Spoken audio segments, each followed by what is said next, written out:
നമസ്കാരം. റാഫ്റ്റർ ഫുട്ബോളിലേക്ക് അവർക്കും സ്വാഗതം. 2025-26 സീസണിലെ തങ്ങളുടെ ആദ്യ ലാലിഗ മത്സരം കളിക്കാൻ FC ബാഴ്സലോണ നാളെ കളിക്കളത്തിലേക്ക് ഇറങ്ങുകയാണ്. എവേ മത്സരമാണ്. മയോർക്കെതിരെ രാത്രി ഇന്ത്യൻ സമയം 11 മണിക്കാണ് ആ കളി ആരംഭിക്കുക.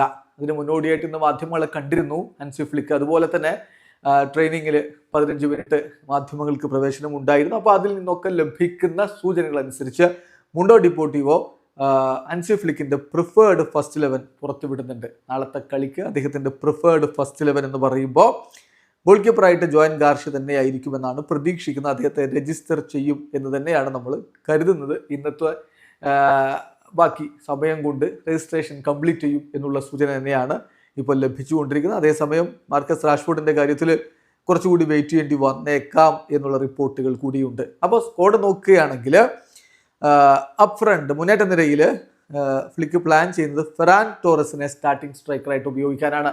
ലെവൻഡോസ്കിക്ക് ചെറിയ പരിക്കിന്റെ പ്രശ്നങ്ങളൊക്കെ ഉണ്ട്, നമുക്കറിയാമല്ലോ. സോ ഫെറാൻ ടോറസിനെ സ്റ്റാർട്ടിംഗ് സ്ട്രൈക്കറായിട്ട് ഉപയോഗിക്കുക. ഒപ്പം ഇരുപാർശ്വങ്ങളിലായിട്ട് ലമീൻ യമാലും റാഫീഞ്ഞയും. അതാണ് ഇപ്പോൾ ലക്ഷ്യം വെക്കുന്നത്.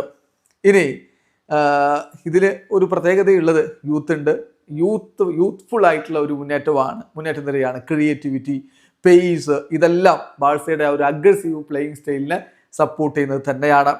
പിന്നെ മധുരയിലേക്ക് വരുമ്പോൾ ഫെർമിൻ ലോപ്പസ് ഡാനി ഓൾമോയേക്കാൾ കൂടുതൽ സാധ്യത ഫെർമിൻ ലോപ്പസിനാണ് എന്നാണ് ലഭ്യമാവുന്ന സൂചനകൾ.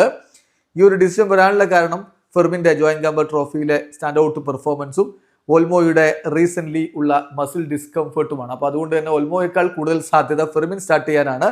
അപ്പോൾ അദ്ദേഹത്തോടൊപ്പം ഫ്രങ്കി ഡിയോങ്ങും പെഡ്രിയും ഉണ്ടാകും. അങ്ങനെ മിഡ്ഫീൽഡ് ട്രയോ കംപ്ലീറ്റ് ആകുമെന്ന് പ്രതീക്ഷിക്കുന്നു. ഡിഫൻസിലേക്ക് വരികയാണെങ്കിൽ അലയാന്ദ്രെ ബാൽഡെ ലെഫ്റ്റ് സൈഡിലുണ്ടാകും.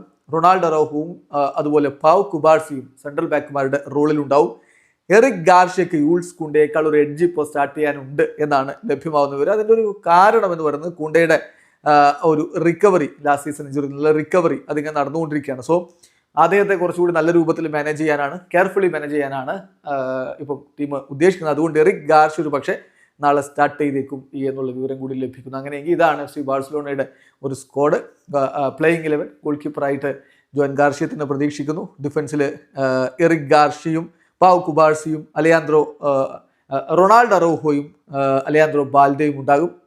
മധ്യനിരയിൽ ഫ്രങ്കി ഡിയോങ്ങും പെഡ്രിയും ഫെർമിൻ ലോപ്പസും.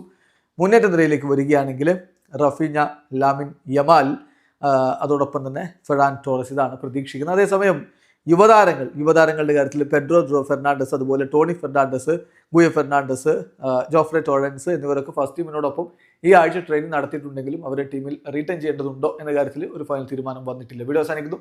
ഫുട്ബോൾ ലോകത്തെ കൂടുതൽ വിശേഷങ്ങളുമായി റാഫ്റ്റോക്സ് എത്താം.